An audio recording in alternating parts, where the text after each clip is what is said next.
pressentimento que você está numa sala de aula bíblica. O professor abre a Bíblia em Atos capítulo 5, versículos 3 e 4, e lê as palavras dirigidas a Ananias. Você mentiu para o Espírito Santo quando guardou parte do dinheiro para si. A propriedade era sua para vender ou não, como quisesse. E depois de vendê-la, o dinheiro também era seu, para entregar ou não. Como pôde fazer uma coisa dessas? Você não mentiu para nós, mas para Deus. Em seguida, o professor olha para a classe e conclui: está vendo? Mentir ao Espírito Santo é mentir a Deus. Logo, o Espírito Santo é Deus. Esse é o argumento clássico usado por muitos trinitários. À primeira vista, pode até parecer convincente. Mas será que essa leitura resiste a uma análise lógica, contextual e bíblica mais profunda? É isso que vamos investigar hoje.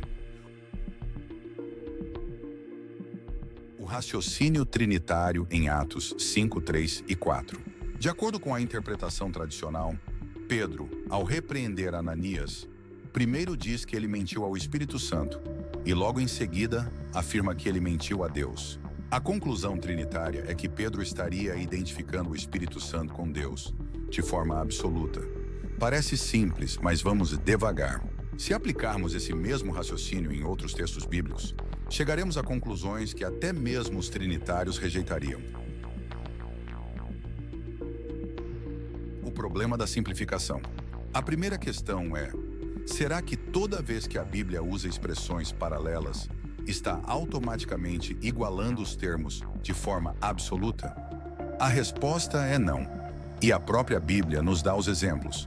Veja Marcos 7:10. Jesus cita a lei dizendo: Moisés disse, honra teu pai e tua mãe.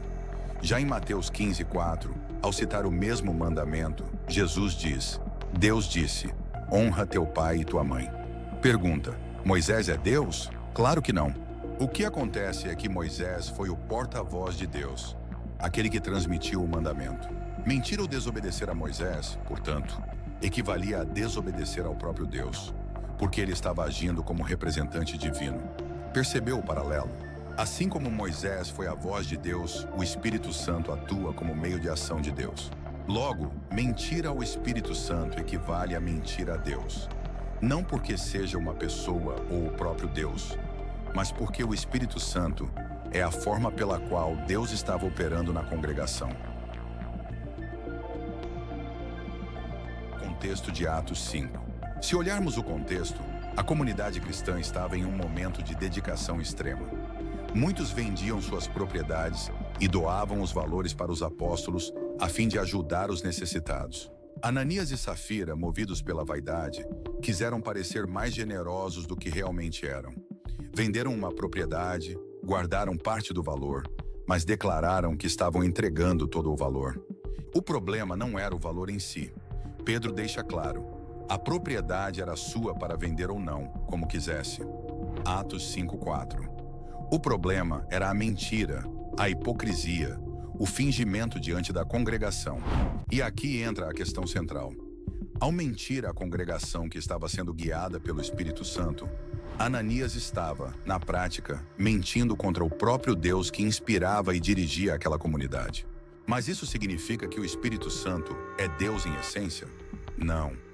Significa apenas que, ao agir contra a operação do Espírito, Ananias estava, de forma indireta, desafiando a autoridade de Deus. Se toda essa contextualização histórica já não bastasse, que tal olharmos para o próprio contexto imediato do relato? Caro trinitário, você já parou para ler e meditar no versículo 9? Ali Pedro diz a Safira: por que vocês entraram em acordo para tentar o Espírito do Senhor? Repetindo, do Senhor.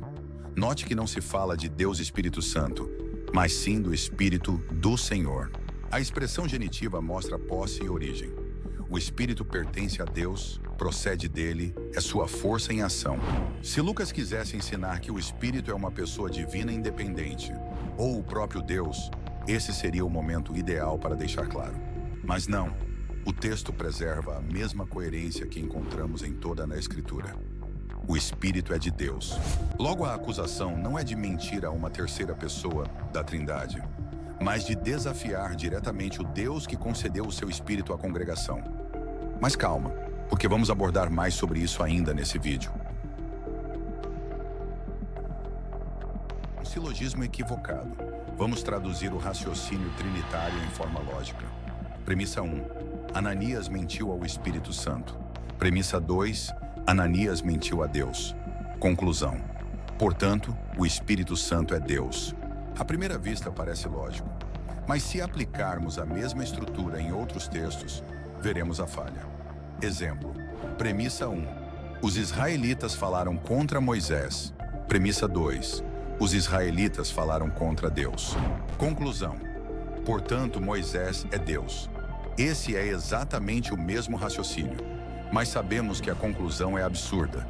Logo, o argumento trinitário em Atos 5 também é flagrantemente falacioso. Imagina se fôssemos escrutinar mais o sentido lógico da passagem, iríamos notar que, em primeira instância, eles mentiram a quem? Isso mesmo, a Pedro. Ora, eu poderia dizer que Pedro é Deus, seguindo essas mesmas premissas lógicas. Veja o absurdo. O papel do Espírito Santo. Algo desprezado pelos intérpretes trinitários é que a gramática bíblica não prova a personalidade do Espírito Santo. Pelo contrário, depõe contra essa teologia. O Espírito Santo é apresentado em termos genitivos, isto é, de posse. Ele pertence a Deus. Ele procede de Deus. Logo, não é o próprio Deus. Vejamos alguns exemplos. E não tires de mim o teu Espírito Santo.